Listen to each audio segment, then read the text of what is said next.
कहानी शुरू होती है लियारी किला की, जिसको आप इंडिया के मुंबई की इक्विवेलेंट कह सकते हो, जहाँ पे गैंग वॉर और इस सारी चीज के रिलेटेड झेड़े होते रहते हैं। 1980 से लेकर 2010 के करीब अरसे तक इस पूरे इलाके में इसी चीज के मुतालिक झगड़े और गैंग वायलेंस होती रहती है।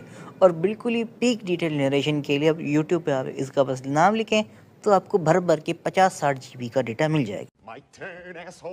फिल्म में ये दिखाया गया कि लियारी पाकिस्तान का इनडायरेक्ट कैपिटल है। तो मतलब अगर आप लियारी की कंट्रोल में आ जाएंगे तो आप कराची को कंट्रोल कर लेंगे, कराची को कंट्रोल कर लेंगे तो पाकिस्तान खुद कंट्रोल में आ जाएगा। हाँ, हम तो मुंह में मछली पकड़ते हैं, लुखे हैं, बकैती काटते हैं। हल्की फुल्की ट्रेड को अगर आप थोड़ा काबू में कर ले तो पूरे मुल्क की सियासत और ब्यूरोक्रेसी को आप कैसे काबू में कर लेंगे। कहानी शिफ्ट होती है अफगानिस्तान के एक एयरपोर्ट पे, जहाँ पे हमारा बाहर एक स्पाई नहीं इंडिया का एजेंसी का बंदा खड़ा होता है और कश लगा रहा होता है। सीन यहाँ पे दरअसल ये हुआ है कि कुछ वजहों के मोटिवेटेड लोगों ने यहाँ पे इस प्लेन को हाईजैक कर लिया और इंडियन हुकूमत से ये कहने की हमारी एक डिमांड है कि कुछ बंदे हैं उनको आप रिहा कर दो तो हम इसको छोड़ देंगे। 20-25 नंबर से लोग अब ये 3-4 पे मुतमईन हो गया और फिर उसी वक्त हमारा दूसरा एजेंसी का बंदा, सियासत का बंदा, कि वो हमारे एजेंसी वाले बंदे को कहता है कि ISI ने इंटरनेशनल मीडिया में ये बता दिया कि India is not succeeding in this negotiation. नहीं, एक बात पता, हम अगर हमारे पास इतने रिसोर्सेज है और इतने पैसे हैं कि हम इंटरनेशनल मीडिया को मैनिपुलेट कर सकते हैं,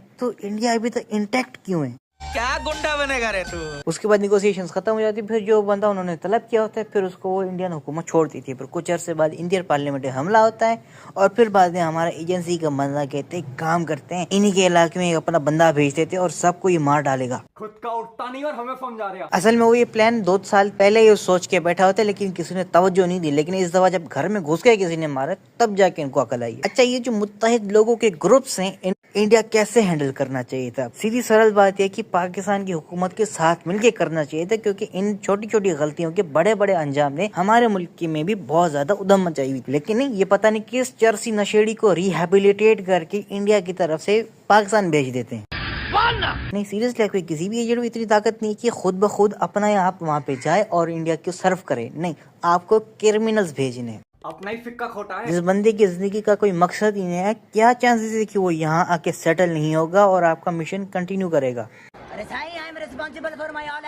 बाद में हमारे बंदा जो देखने में भी एजेंसी का बंदा लग रहा है, करते कराते रहमान डकैत, जो कि बहुत ही रेलेवेंट कैरेक्टर है, उसकी टीम में शामिल हो जाता है। मीनवाइल करते कराते उसे ये पता चलता है कि जी पाकिस्तान की कुछ बिजनेसमैन हैं जो 500 और 1000 के नोट प्रिंट करते जा रहे हैं। वाह, बजट बढ़ गया तुम्हारा। इसको याद रखना, अगर कुछ क्लिक हुआ तो वो तुम सही सोच रहे हो। उसके बाद एक एजेंसी का बंदा दिखाया जाता है जिसका मैं नाम खुद भी नहीं ले रहा।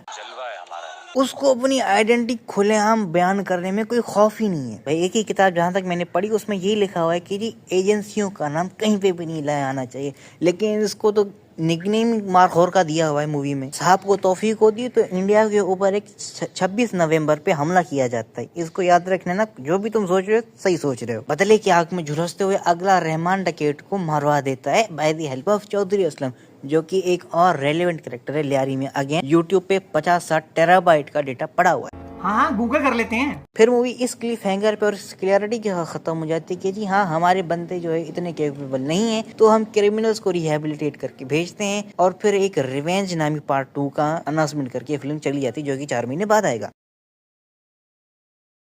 अब मुझे नहीं पता लोग इस फिल्म को फिक्शनल क्यों कह रहे हैं, इवन इफ कि डिस्क्लेमर में शुरू में कह दिया गया है कि जी एग्जैजरेशन इस मूवी में दिखाई गई हैं। क्या पूरी सच्ची बात है? देखो, आर्टिस्टिक फील्ड्स में इशारों की तरफ से दिखाया जाता है, इशारों के सिंबॉलिक तरीकों से बात बताई जाती है। नहीं, अगर आपको डॉक्टर और मोची वगैरह की कहानी अगर सुनाते तो आप क्या सुनते ही नहीं ना। तो इसलिए क्रिमिनल्स पे उन्होंने बात शुरू की है, क्योंकि ज्यादातर इनके सियासतदान भी क्रिमिनल्स हैं। Never mind. और ये बात सच दिखाई गई कि पाकिस्तानी जो है आपको अपनी मौत तक भरोसा करते रहेंगे। बस आप एक मोहब्बत और वफादारी का सिग्नल दे दो, हम आपके साथ मौत तक साथ रहेंगे। सही बात है ना यार, पूरा इंटेल भेजा है, हर बात बताई गई, फिर भी 26/11 को वो प्रिवेंट नहीं कर सके। हमेशा लेट, हर जगह लेट। लोकल डॉन जो कि पाकिस्तान की हुकूमत के रहमो करम पे चल रहा है, हुकूमत पाकिस्तान उस नजरिए से देखे तो उसकी पूरी ताकत वगैरह हिल जाए, और हिल गई। वही बंदा अपने अमल से इंडिया की सिक्योरिटी की ऐसी सिचुएशन बनाता है जिसको डिस्क्राइब गंदे इशारों में किया जा सकता है। क्योंकि मैंने फिल्में बहुत ही घोल के पी के देखी, तो इसीलिए मुझे समझ है कि ये सिंबॉलिक वे में अगला कहने की कोशिश करे कि मेरे मुल्क की सिक्योरिटी बड़ी खराब है। हमारा चलो अगर हमारे लोग कुछ बुरा कर देते तो हम अपने आप को गालियां देके तसल्ली देके सो जाते हैं। आपके यहाँ तो बाहर से लोग आते हैं, तो बाहर वालों को तो संभालो ना कम से कम। पाकिस्तानी बिजनेसमैन इंडिया के 500,000 के टेम्पलेट्स को हथियार लेते हैं। पहले तो ये बात आपका मसला है कि आपके सियासतदान इतने थक के लें कि पाकिस्तान की इकोनॉमी के 5-6% पैसे निकाल के इनके सामने रखा जाए, तब जाके उनके माहाना सैलरी के आसपास आता है। वो लोगों को हम पैसे खिला के बड़ी आसानी से नेशनल ट्रेजर से भी अहम चीज ले लेते हैं। घटिया लोग। मतलब नेशनल ट्रेजर क्या है कि मतलब पुरानी वक्तों की पुरानी कोई चीज है और वो टूट के खत्म हो गई तो क्या है, इंडिविजुअल गरीब किसान की जिंदगी पे क्या फर्क पड़ता है। और ये हमारा हमला नहीं, उल्टा फेवर है। हम जितनी बार आपकी इकोनॉमी की प्रिंटिंग प्रेस को खराब करते रहेंगे, बदलते रहेंगे, इन दी एंड आप हमेशा ऑनलाइन पेमेंट पे करने जाओगे। बार बार ऐसा मजाक नहीं करेंगे। और फिर एक एक टके का हिसाब मौजूद होगा और करप्शन टेक्निकली खत्म हो जाएगी। देख रहे हो हम कितने मोहब्बत करते हैं आपसे। अगर यकीन नहीं आया तो मुझे एक बात बताओ, डॉक्टर जब सीना फाड़े किया और आपके फेफड़ों को सीधा करने की कोशिश करता है, तो जितना भी आपके ऊपर तशद्दुद करता है आप ही के भले के लिए करता है ना।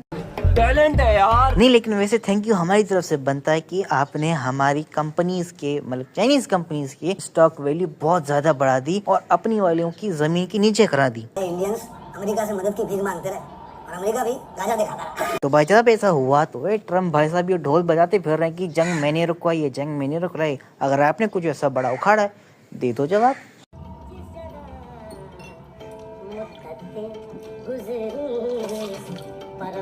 मिसरिप्रेजेंट तो मत करो ना यार, चाय हमारी बहुत हैवी प्यारी होती है, पानी बॉईल करके उसे एस्प्रेसो तो एक्सपेक्ट ना करो ना। गुटका थूक ले बड़वे। हुकुम कर, आप चीनी नमक जहर जो भी चाहे घोल के पिला देंगे आपको। जो एग्जैजरेशन है वो तो अल्लाह का मालिक है, हर जगह पे होती रहती है, स्पेशली आर्टिस्टिक फील्ड्स में।